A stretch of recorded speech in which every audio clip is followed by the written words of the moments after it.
ನಮಸ್ಕಾರ ಸ್ನೇಹಿತರೆ, ಭಕ್ತಿ ವೈಭವ ಯೂಟ್ಯೂಬ್ ಚಾನಲ್ಗೆ ತಮಗೆಲ್ಲರಿಗೂ ಸುಸ್ವಾಗತ. ಸ್ನೇಹಿತರೆ, ಇಂದಿನ ವಿಡಿಯೋದಲ್ಲಿ ನಾವು ಶ್ರೀ ಗುರು ರಾಘವೇಂದ್ರ ಸ್ವಾಮಿಗಳ ಪೂಜೆಯನ್ನು ಮನೆಯಲ್ಲೇ ಹೇಗೆ ಮಾಡಬೇಕು ಅಂದರೆ, ಕೂಗಿ ಕರೆದರೆ ಶಿವನು ಓ ಎನ್ನುವ ಪದದ ಅರ್ಥವಾಗಿ ಶ್ರೀ ಗುರು ರಾಘವೇಂದ್ರ ಸ್ವಾಮಿಯವರು ಕಲಿಯುಗದ ಪ್ರತ್ಯಕ್ಷ ಆರಾಧ್ಯ ದೈವ ಅಂತಲೇ ಹೇಳ್ಬೋದು.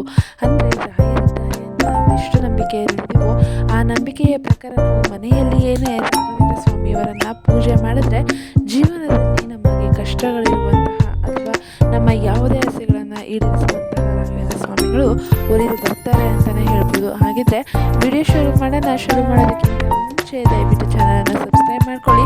ವಿಡಿಯೋ ಇಷ್ಟ ಆಯಿತು ಅಂದರೆ ವಿಡಿಯೋಗೆ ಲೈಕ್ ಮಾಡಿ, ಶೇರ್ ಮಾಡಿ, ಕಮೆಂಟ್ ಮಾಡಿ. ಕಮೆಂಟ್ ಬಾಕ್ಸ್ನಲ್ಲಿ ಓಂ ಶ್ರೀ ಗುರು ರಾಘವೇಂದ್ರ ಸ್ವಾಮಿಯೇ ನಮಃ ಎಂದು ಕಮೆಂಟ್ ಮಾಡಿ. ಸ್ನೇಹಿತರೆ, ರಾಘವೇಂದ್ರ ಸ್ವಾಮಿಗಳ ಪೂಜೆ ವಿಧಿವಿಧಾನವು ಉಳಿದ ದೇವರ ಪೂಜೆಯ ವಿಧಿವಿಧಾನಗಳಿಗಿಂತ ಭಿನ್ನವಾಗಿದೆ ಅಂತಲೇ ಹೇಳ್ಬೋದು. ನೀವು ರಾಘವೇಂದ್ರ ಸ್ವಾಮಿಯನ್ನು ಪೂಜಿಸಲು ದೇವಸ್ಥಾನಕ್ಕೆ ಹೋಗಬೇಕು ಅಂತ ಏನಿಲ್ಲ. ಮನೆಯಲ್ಲಿಯೇ ನೀವು ರಾಘವೇಂದ್ರ ಸ್ವಾಮಿಯನ್ನು ಪೂಜೆ ಮಾಡ್ಬೋದು. ಮನೆಯಲ್ಲೇ ರಾಘವೇಂದ್ರ ಸ್ವಾಮಿಯವರನ್ನು ನೆನೆಸ್ಕೊಂಡು ಅವರ ಹೆಸರನ್ನು ಹೇಳ್ತಾ ನೀವು ಪೂಜೆಯನ್ನು ಮಾಡಿದ್ದಾಗಿದ್ದಲ್ಲಿ ನಿಮ್ಮ ಕಷ್ಟ ಕಾರ್ಪಣ್ಯಗಳು ದೂರವಾಗುತ್ತೆ ಅಂತಲೇ ಹೇಳ್ಬೋದು. ಹಾಗಿದ್ರೆ ಮನೆಯಲ್ಲಿ ಹೇಗೆ ಪೂಜೆಯನ್ನು ಮಾಡ್ಬೋದು ಅಂತ ನೋಡೋದಾದರೆ, ನೀವು ಆಧ್ಯಾತ್ಮಿಕತೆಗೆ ಸಂಪರ್ಕ ಸಾಧಿಸಲು ಮತ್ತು ನಿಮ್ಮ ನಂಬಿಕೆಯನ್ನು ಬಲಪಡಿಸಲು ಉತ್ತಮ ಮಾರ್ಗ ಅಂತಲೇ ಹೇಳ್ಬೋದು.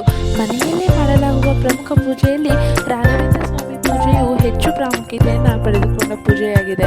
ರಾಘವೇಂದ್ರ ಸ್ವಾಮಿಯ ಪೂಜೆಯು ಹಿಂದೂ ಸಂತ ಶ್ರೀ ರಾಘವೇಂದ್ರ ಸ್ವಾಮಿಗೆ ಸಮರ್ಪಿತವಾದ ಒಂದು ಪೂಜೆಯಾಗಿದೆ ಅಂತಲೇ ಹೇಳ್ಬೋದು.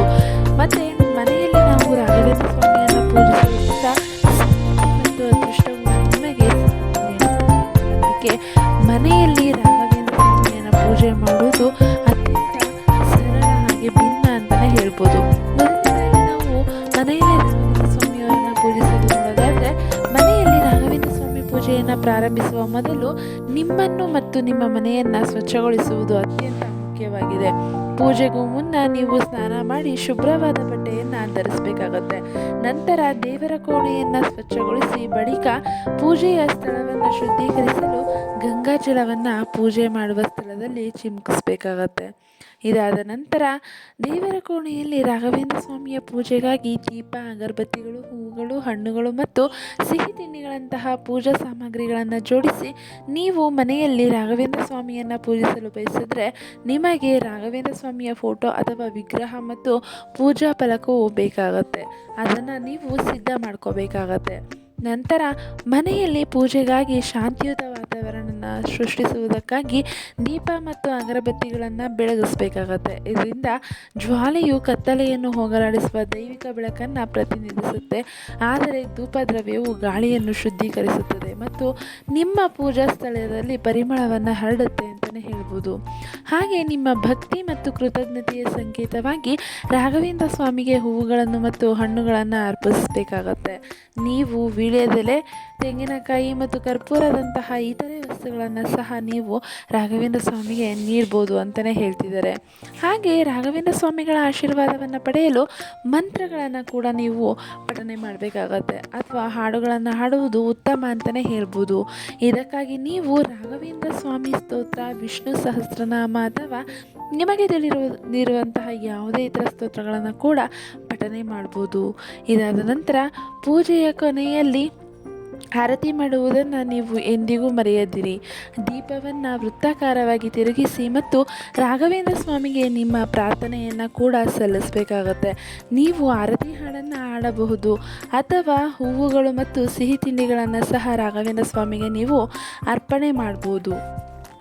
ರಾಘವೇಂದ್ರ ಸ್ವಾಮಿಗಳ ಆಶೀರ್ವಾದದಂತೆ ನಿಮ್ಮ ಕುಟುಂಬ ಮತ್ತು ಸ್ನೇಹಿತರಿಗೆ ಪೂಜೆಯ ನಂತರ ಪ್ರಸಾದವನ್ನು ಕೂಡ ವಿತರಣೆ ಮಾಡಬೇಕಾಗತ್ತೆ.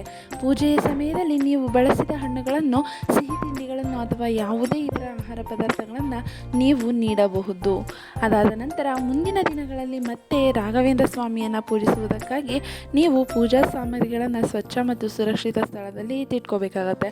ರಾಘವೇಂದ್ರ ಸ್ವಾಮಿಗಳ ಫೋಟೋ ಅಥವಾ ವಿಗ್ರಹವನ್ನು ಸ್ವಚ್ಛವಾಗಿ ಮತ್ತು ಅಥವಾ ಗೌರವ ಗೌರವಾನ್ವಿತವಾಗಿ ಇರಿಸಬೇಕೆಂಬುದನ್ನು ನೀವು ಗಮನದಲ್ಲಿ ಇಟ್ಕೋಬೇಕಾಗತ್ತೆ. ಹಾಗೆ ಗುರುವಾರದ ದಿನದಂದು ನೀವು ರಾಘವೇಂದ್ರ ಸ್ವಾಮಿಯನ್ನು ಪೂಜಿಸುವುದು ಹೆಚ್ಚು ಪ್ರಯೋಜನವನ್ನು ನೀಡುತ್ತದೆ.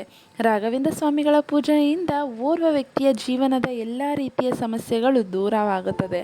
ಹಾಗೆ ರಾಘವೇಂದ್ರ ಸ್ವಾಮಿಯನ್ನು ನೀವು ದೇವಸ್ಥಾನಗಳಿಗೆ ಭೇಟಿ ನೀಡುವ ಮೂಲಕ ಪೂಜಿಸಬೇಕು ಅಂತ ಏನಿಲ್ಲ.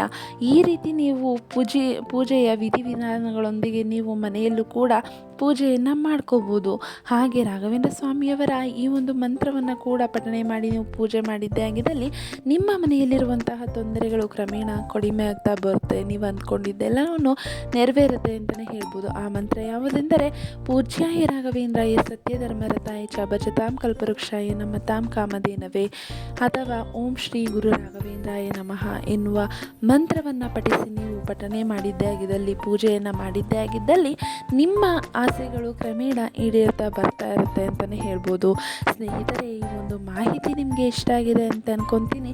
ಇಷ್ಟ ಆಗಿದ್ರೆ ವಿಡಿಯೋಗೆ ಲೈಕ್ ಮಾಡಿ, ಶೇರ್ ಮಾಡಿ, ಕಮೆಂಟ್ ಮಾಡಿ. ಹಾಗೆ ದಯವಿಟ್ಟು ಚಾನಲನ್ನು ಸಬ್ಸ್ಕ್ರೈಬ್ ಮಾಡ್ಕೊಳ್ಳಿ. ವಿಡಿಯೋ ವೀಕ್ಷಿಸಿದ್ದಕ್ಕಾಗಿ ಧನ್ಯವಾದಗಳು.